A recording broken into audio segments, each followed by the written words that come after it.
सबसे पहला आरटीआई का कानून, सूचना का अधिकार, 130 करोड़ लोगों को सूचना का अधिकार दिया कि 10 रुपए की अर्जी देके आप नो ट्रांसलेशन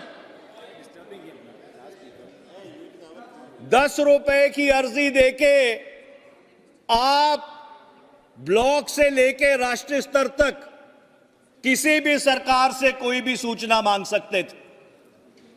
मैं दुर्भाग्यपूर्ण बात है और खेद के साथ यह बात कह रहा हूं कि 2014 से लेकर 2024 तक उस सूचना के अधिकार के किस तरह से परकच्छे उड़े, यह कहानी सबको मालूम है। दूसरी बड़ी उपलब्धि मनरेगा का कानून। 2005 में जब यूपीए की सरकार मनरेगा का कानून लेके आई और हमने कानूनी तौर पर यह सुनिश्चित किया कि 100 दिन जिसको काम चाहिए उसको काम मिलेगा। मैं आपसे यह बात पूछना चाहता हूं, 2014 से लेकर 2024 तक आपने उस 100 के 101 दिन क्यों नहीं किए? आपने उस 100 का 101 दिन नहीं किया। हां, उस कानून को आप कोसते रहे और उस कानून की जो असलियत है उसके ऊपर मैं बाद में आऊंगा। तीसरा, निशुल्क शिक्षा का कानून कि 6 से लेकर 14 वर्ष तक पूरे देश में जात धर्म से ऊपर उठकर जिस बच्चे को शिक्षा चाहिए उसको निशुल्क शिक्षा दी जाएगी। और चाहे बड़े से बड़ा निजी स्कूल हो, चाहे कोई भी स्कूल हो, 25% जो सीटें थी वो आरक्षित की गई। जो इकोनॉमिकली वीकर सेक्शन, आर्थिक रूप से जो कमजोर परिवारों से आते थे।